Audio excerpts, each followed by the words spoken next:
I couldn't believe how bad I was at tennis compared to some of the other sports that I was able to do well. And I think because I was so bad at it, it became an obsession why I was so bad at like so we couldn't afford much coaching or couldn't afford, tennis balls or great rackets or great shoes. So it was a real rough start. I always had that mindset with sport, and I think I've always kind of had that mindset in general. When you really want to make something happen, there is a way to make it happen. How do you make the changes internally in a person at a psychological level, at a behavior level, at the way that they live their life and what they do and the decisions they make? How do you change those so that the changes that you make on the tennis court become lasting? Give me your kind of early experiences with tennis. Why did you even get involved in tennis in the first place? Well, okay. I think when I was from when I remember, and it's probably all messed up now, and it's probably wrong from what I remember, but I was naturally good at sport in general. So, like, I was really good long distance runner. I was really good at soccer. I was really good at cycling, mountain biking. I seemed to just quite a bit of a like able to pick up sport quite easily.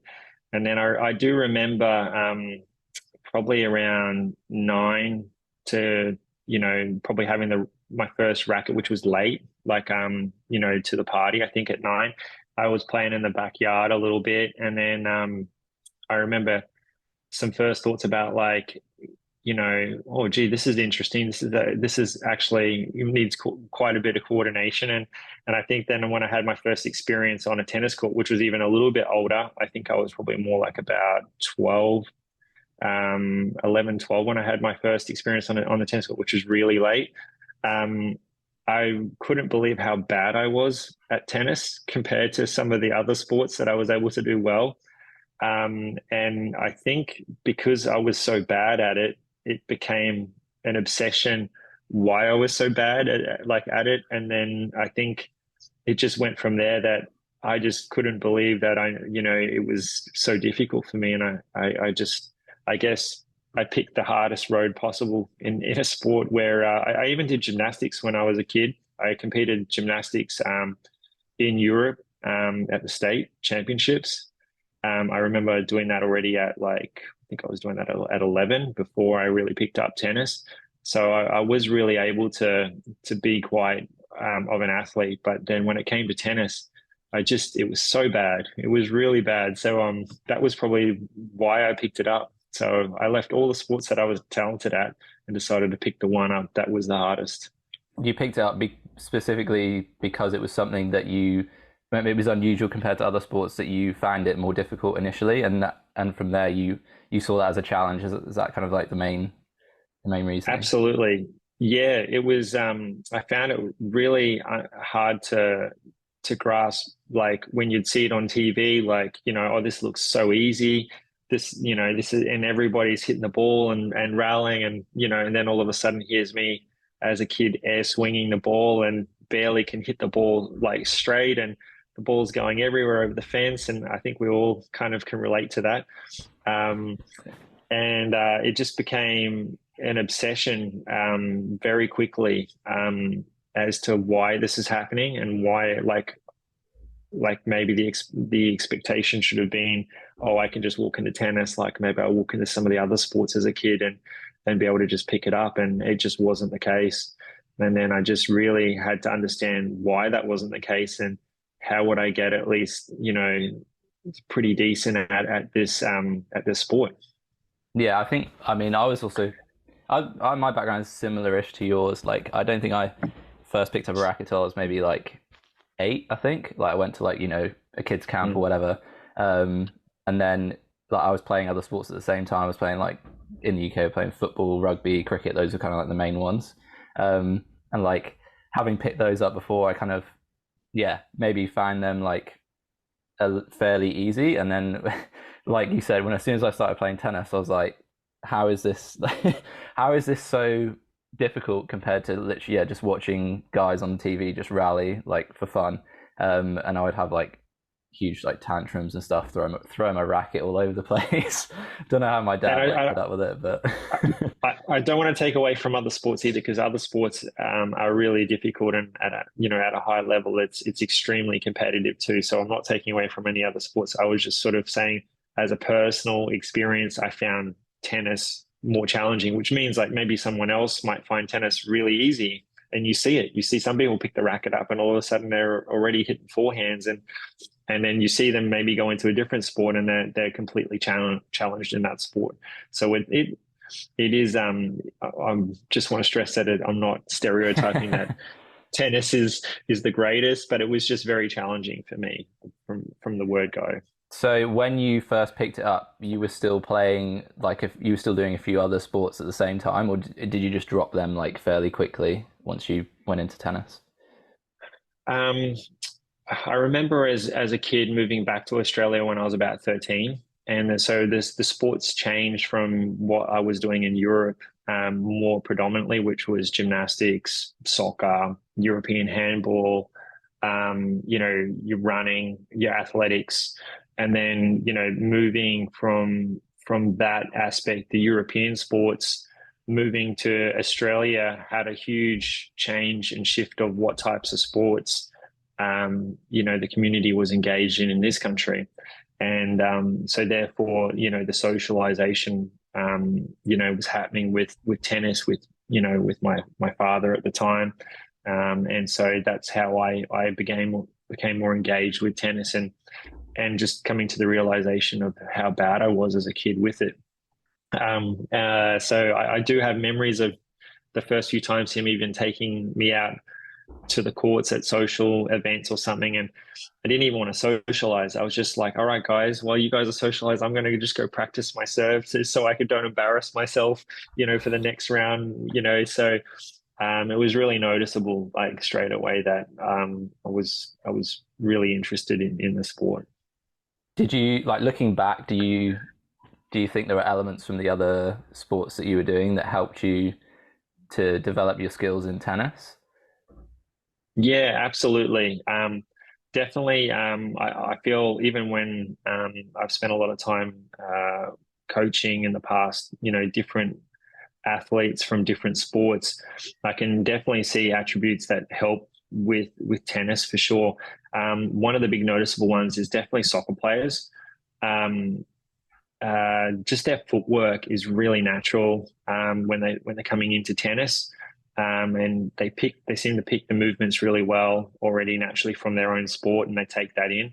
I'm not saying it's 100% exact. Like obviously, there's a loading and unloading phase in tennis, which is predominantly much different. But the balance that they have and the control that they have with their footwork is exceptional, and you can actually maybe see that a little bit with sometimes when Rafa Nadal does the soccer tricks with the tennis ball. So there are attributes with other sports that you can cross, train and still have a positive impact in tennis. That's for sure. Yeah. Okay, so little Roger's just picked up the racket. He's starting to like he's getting frustrated, but he wants to embrace this challenge. Where do we go from there? From you first starting to play tennis to getting involved in I don't know competitions or playing at your local club and progressing through as you go. Where I went or where we Yeah. should be going? No, That's where did probably you two go? different. Gee, if only I could control what happened in the past, right? No, look, we came back from Europe, and we didn't live in the best place in Brisbane at that time.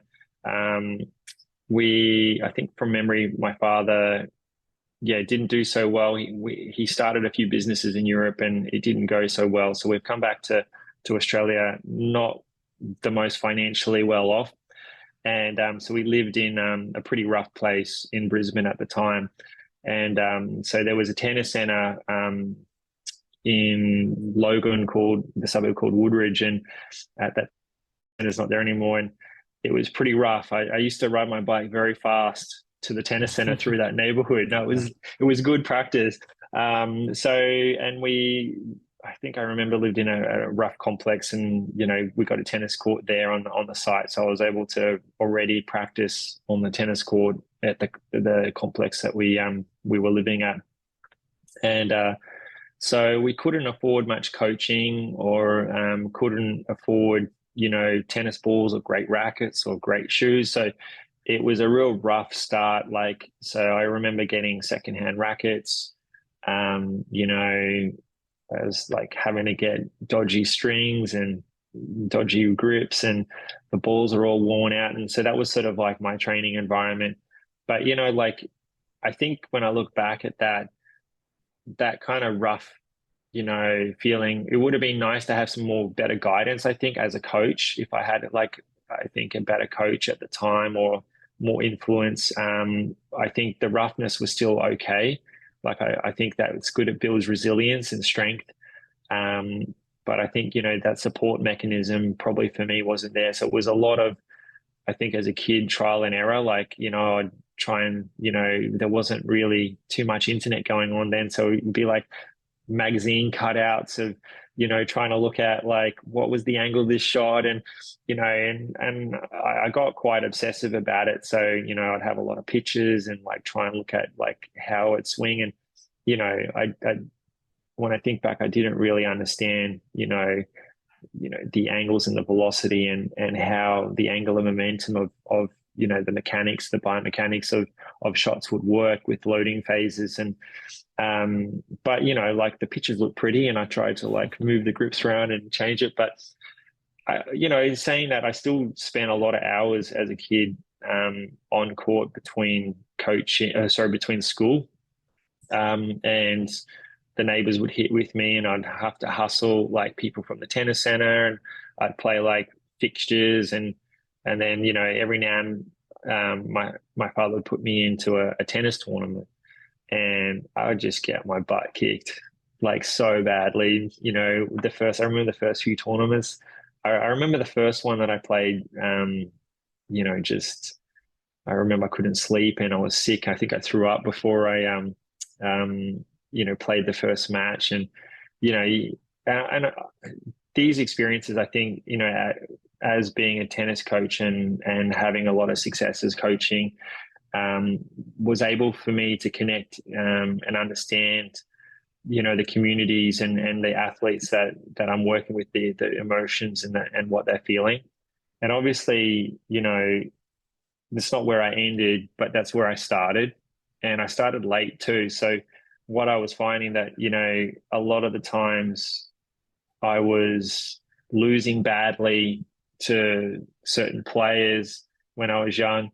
And then a few months later, I would play the same player again, and they would expect to just thrash me again, and it would almost happen the opposite way. So I was improving rapidly, even without so much guidance. I think I just was so obsessed about what it was all about and understanding it. So yeah, I was finding that like that was happening a lot. There was a rapid development, but obviously with that environment, I didn't really have great, role models or mentors, and I didn't have the support. We didn't have the finance. So it was, in essence, being a competitor was a losing battle, like, because, I was never going to be able to get to enough tournaments when, I was never probably going to potentially be the best without great mentorship and great support from a great coach.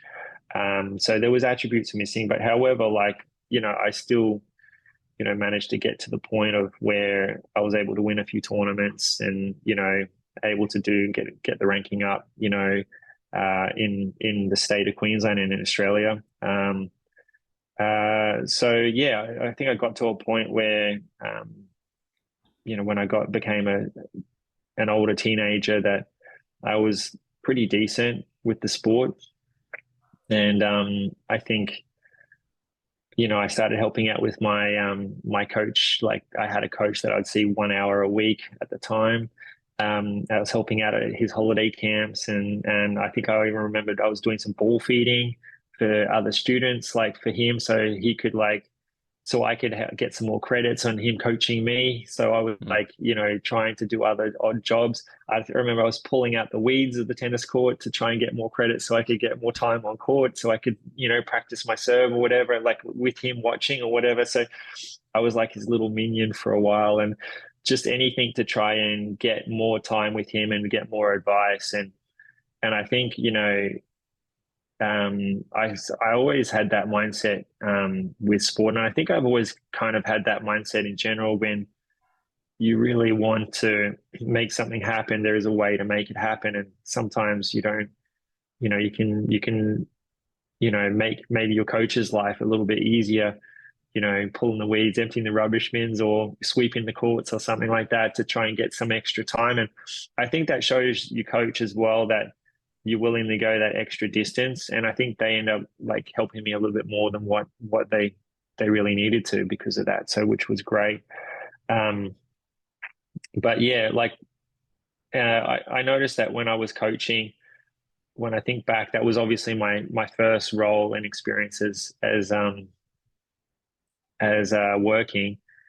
I had plenty of other jobs and when I took a break. But How yeah, it old were seemed you like it when you was a first natural. started coaching then? Or when you first started getting involved with coaching? Yeah, I think I was 15, like when I started helping my coach. I remember I was so nervous, like, trying to get the ball feed right, trying to feed it just perfectly and, Yeah. trying to be really intense about it. And then, yeah, I think I was progressed to some holiday camps, like when I was probably about 16, 17. And then I think I remember doing my first private lesson. I think I was about 17.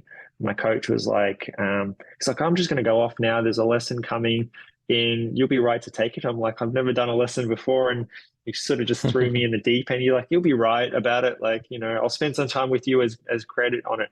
I'm like, okay. So, and I kind of just got, thrown into the deep end with that. And, yeah, and then I think I got to a phase when I got to about 18. I suffered an injury on a hobby sport that I had. So I loved to mountain bike in the forest, and I was quite extreme with it. I'd do some jumps and like to go real fast, and I came off the bike pretty hard and dislocated my shoulder pretty badly, and yeah, had to go to hospital and needed well that shoulder's buggered. It needed surgery. And so I kind of came to the conclusion that, like, with the lack of resources and, a bit of common sense had to prevail at some point, and I was finishing school. It wasn't really, I didn't feel like it was worth asking my family to put in. And I felt like, I couldn't ask people to spend extra time with something that I felt like was a real long shot. So I think I had that objective point of view where, like, as much as I'd love to, but some common sense had to prevail here. And so I took a break, and yeah, I suffered. I remember suffering quite a bit, like over a few years, and I feel like that experience I can relate to a lot of kids where they struggle to move on from it when you've spent so many hours on something to be a national champion or be a world champion, and then you think it was all for nothing. But in hindsight, it's not. Like, you've learned really invaluable skills about what the sport has taught you, that you can use in life, and you can still contribute to the sport in a million different ways. But it's hard as a kid to really understand that, because yeah, everyone wants to be Roger Federer or Rafa Mm. Nadal. Um, but look, yeah, I took a few years break and I did some odd jobs. And one of them was a hospitality. So I worked in, for a core, Sofitel, Novotel, and all of that. And that was a great experience. It taught me a lot, different skills. And that was a bit of a springboard into future stuff. The Yeah, I came back after a few years. And I remember, like, I had a family friend that was interested in tennis. This is probably going into like maybe when I was 20, 21, 20, I think. And I kind of fell back into tennis like itself, or maybe I feel like tennis decided to call on me to come back. Um, and I had a family friend that was interested in tennis, and he was young, and so I decided to just take him down the courts, and he wanted to learn tennis. So, with my experience of me learning tennis, I felt like, it'd be nice for like someone younger to have some support and some mentorship, because I obviously now you can see where the relation came from, where I felt like if you're gonna do tennis, you definitely need support and need help and assistance. It doesn't just happen by itself. And so yeah, I would be down at the tennis courts with him, and I was sort of looking at it positively, like, oh yeah, I get my shoulder working again, get the swing happening again, because I had the injury. And then it was strange because I was like communicating with him, and I had people walking past the court, and they were like, are you a tennis coach? And I'd be like, no, I'm just, here helping, my family friend. And they're like people walking past, like, you look like a tennis coach. And I'm like, thanks for that. Yeah, Just hit balls at I'm not a people. It's tennis fine. coach. Yeah, I'm just a person. That's all. I'm nothing.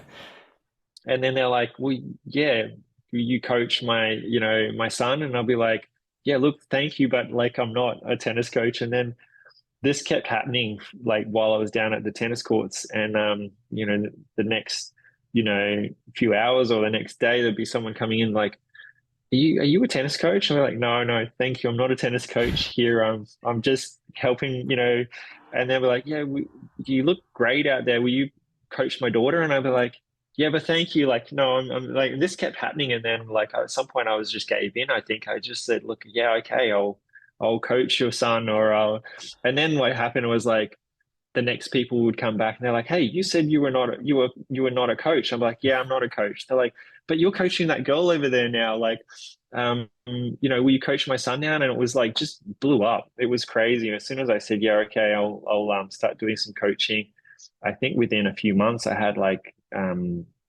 30 clients already. And I was like, wow, I need to get qualified.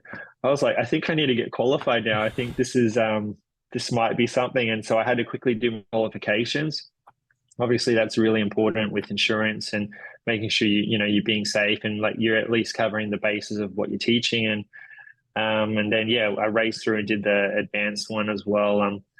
And yeah, like I think I was within 6 months, I'd already started, like I was booked out, and I was like, okay, like I think I need to start a squad. And I remember I'm like, okay, like I'll start a squad, like, and like I asked the tennis center if it was fine to start a squad. And I think within the first few weeks I had like, what was it, 12 or 13 kids already sign up to it. I think they were paying like, I don't know, what was it, like $10 each or something like that back in the day. And I was like, wow, like this is amazing. Like I can't believe this. And then I had to then the pressure was on, because now like I came to the realization it's not just a business. I need to make sure these people like who trust me are actually improving, like they're getting value, they're actually doing the right thing in the squads, and then it started to become a bit of it started to become a bit of an obsession of, the quality of what needs to be delivered needs to be at a standard that, um, you know, I feel like if it's not at a, I felt like if it wasn't at a really good standard, it would reflect badly back on my reputation. Even Mm. at that initial um, start period, I felt like that whole reputation feeling of like, you know, every single minute I'm on the tennis court, like I want people to feel like that they're getting value from me, and that I'm passionate about what they are doing and who they are and how do we get them to the next level. And it it quickly shifted to that whole mentality where it wasn't about money. It was about like contributing to, helping people and mentoring people and supporting people to become better at tennis or understand tennis better. Because I think maybe that motivation of came from with me having the feeling where I had no mentorship, no support, no help with understanding as a kid. And it was really difficult, the experience that I had when I was younger. And I felt like, well, if I can contribute and help people, get through and understand the sport better, quicker, um, and make rapid improvements, I'm contributing to the sport. And I feel like maybe that's kind of been the journey I've been on for a long time now. So Have I just, I think, no, that's fine. So yeah, did you have any apart from like just ensuring the quality was high and that they were improving? Like, did you have any, I don't know, principles or kind of like key ideas or things that you had in your mind when you were leading these squads and these sessions? yeah, absolutely. Like, I was always very concerned about the safety, making sure that, kids were safe, or your clients are safe, or your adults are safe, or the midweek ladies are safe, or your grandparents are safe on court.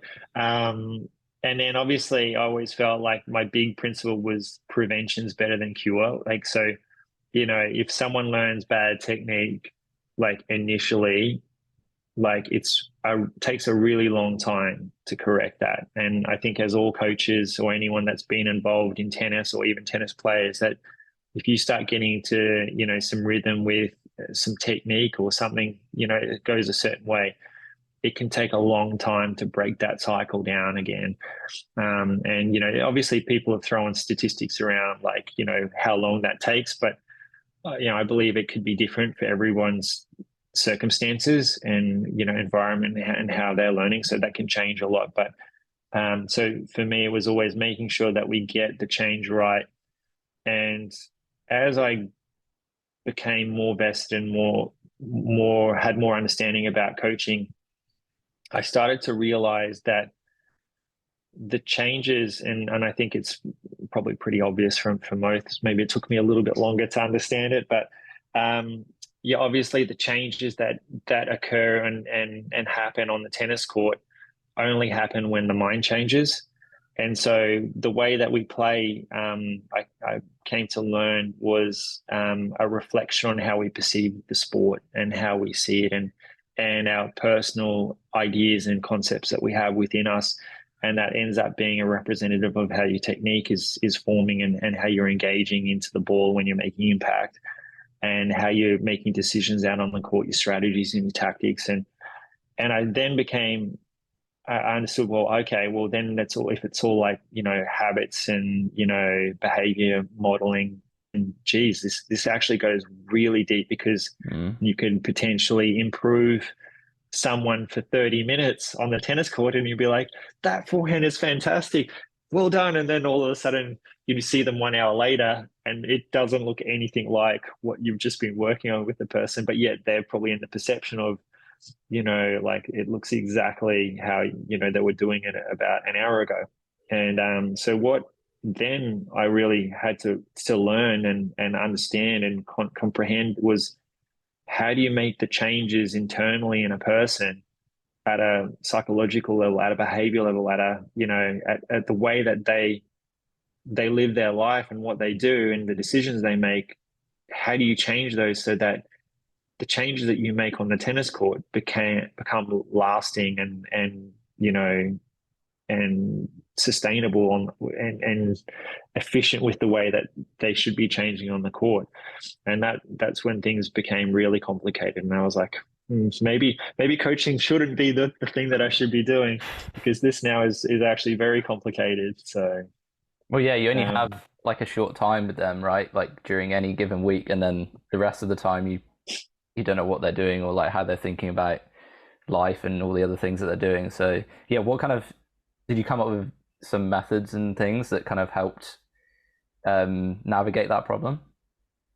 absolutely. I think one of the most key important things that I would always make sure that when I was working with clients, no matter what standard, whether they're ranked, top 20 in the world, or it's it's a grandma that, a midweek lady or anyone, or, you've got a 5-year-old on a tennis court, was trying to get them to have a base understanding. And that's very hard for a 5-year-old and very hard for pro player. But obviously, that's very extreme, both sides. But, most general hacks, like all of us, it's important for us to really understand, for the client to understand that where they are right now with tennis, because that perception of where we think we are in tennis um, is often very different to where reality sits. And the progress can only be made. I always felt like progress could only be made when the client can really clearly see where they are and what they're doing, and have a clear relative understanding to what it is, so that they can see where they need to go to. And that would be like, as an example, well, should I say, before I say an example, it was also very important to make sure that that was something that the client initially understood, because it would help me create value in, or an aspect of understanding that value is there from, because they clearly understand where they are. So in 6 months' time, when we work really hard together, they can see significant improvement in their own game. And if you, like, let's say, for example, took on someone like a player and their standard was here, but yet they had a perception of that they're here, right? And you didn't correct that and bring that back down to here. Let's say they're up here and you work really hard to improve them and they move to here, and you personally know that they've done really well, but then they have this epiphany and they realize that they're only here. They think they've gone backwards with you. Mm. And that was always a really important thing that I saw with many coaches that did such an amazing job, that, I could see the progress that the player had made, but the player didn't believe it. The player thought that they went backwards. And like, we'd have discussion with the coaches and stuff, and like, just say, look, I think potentially the person that you work with didn't have a clear understanding of what their standard was. So yeah, one of the first things I always make sure is making sure the client is really aware of, and they need to understand where they're at. A lot of times you'll have, like, the junior kids playing their tournaments and they're like, I lost to a kid I should have beaten, or didn't do well in the tournament. I lost first round, and I was supposed to beat that person. And you're like, yeah, what's the score? I was 6-1, 6-love to them, but I should have won, and you're like, so all of these things, like, you kind of like don't say anything, but you take it on board and you're like, all right, well, we need to get this person to have a clear understanding for the sake of themselves, so they don't quit the sport and get frustrated, but also for the sake of your own reputation, and for, them talking about you in a good manner, and a professional manner, that they have a clear understanding where they are too, so that it protects you and it protects them, and that you're both sustainable in the sport and you can survive without both of you blowing each other up. So that was always a big important thing, that I would always make sure. So that could comprise in many different ways of trying to get that to happen and to occur. It could be anything from getting them to play a lot of tournaments at the start, getting them on video analysis, or getting them to play, heaps of matches, or getting them to play less matches, or there's so many different strategies that, I would employ. But it was very important that I needed to get them within the first, few weeks, to really have a clear understanding of what they're doing. Maybe they're getting the radar gun out on the serve. They thought the serve was like 200 Ks an hour. You get the radar gun out, and then it turns out it's only 100 Ks an hour. And you're like, geez, I'm sorry, but to disappoint you, but like, your serve's at 100. But then, let's say, for example, you pull out the radar gun in 6 months' time again, or 4 months' time, and they're punching, 150K an hour serve. What's the first thing they're going to think? They're going to think, wow, we've made so much progress. But, these are the things that you're trying to not, make things worse, but sometimes you got to go through the tough moments at the start, the realization moments, before you can make the progress and actually make the changes. Okay, so it's about being trying to establish that that starting point where you're both on the same page, and then from there you can set Yeah, like goals, and then you can reassess as you absolutely. go, kind of thing. Yeah, which is yeah. And the I goals mean, are, yeah. Go on. it's not rocket science, I guess, but like, and the goals have to be totally relevant too. So I would always say to the clients, they have to be believable. Like, I would be like the devil's advocate. Like, I'd say, show me your goals, like, write them down 3 months, 6 months, 12 months, 1 year, 2 years. I remember we had like, when I coached some national champions, and I'd write out the training plan, and I'd work with the National Academy in Tennis Australia, and I'd be presenting, with the National Academy coaches, like the training plans, and I'd be like, yeah, here's the 1 year training plan. Obviously, I said, well, it's dynamic. We need to make adjustments and changes as we may go along. It's not fixed, but like it was really detailed. And they were like, looked at me like I was like, who am I? What is this guy? Like, I said, they were like, we just kind of, float along and make some squads and make some training sessions, and we pick a tour and we kind of go to it and make a few weeks of a plan to go ahead, and then we leave. And I'm like, well, I was like, didn't say much on that, but I think, you know, the results with some of the clientele that I've worked with, you can probably there's been a lot of success with the way that I've done things. But um, yeah, I guess again going back to it, like yeah, the significance of being on the same page with the person that you're coaching, irrespective of where they're at with their tennis game and how old they are, and you need to connect with them for sure. Okay, well that's that's useful advice for me to think about as well. I guess sometimes it's maybe we shy away from it a little bit because it's I don't know, it could be a difficult conversation or something to have, but you kind of yeah that you want to put in that kind of legwork, I guess, initially to then yeah create that connection and then make it a little bit easier kind of going forward because then you kind of know like their motivations and where you're at with it basically. Um, yeah, that's Absolutely. I think interesting. tennis coaches, I feel like we get, very scared to lose the client. And Mm, if you don't have these difficult conversations straight off the bat, where you're, gonna be having to ask some tough questions, you know, if if you don't do it initially, it becomes very hard, and it might become very like you could be counterbalanced or have a misunderstanding between yourself and the client. So it's very important that, hey, like if you're going to have a falling out with your client, you might as well have it on the first lesson kick them rather out than straight like away.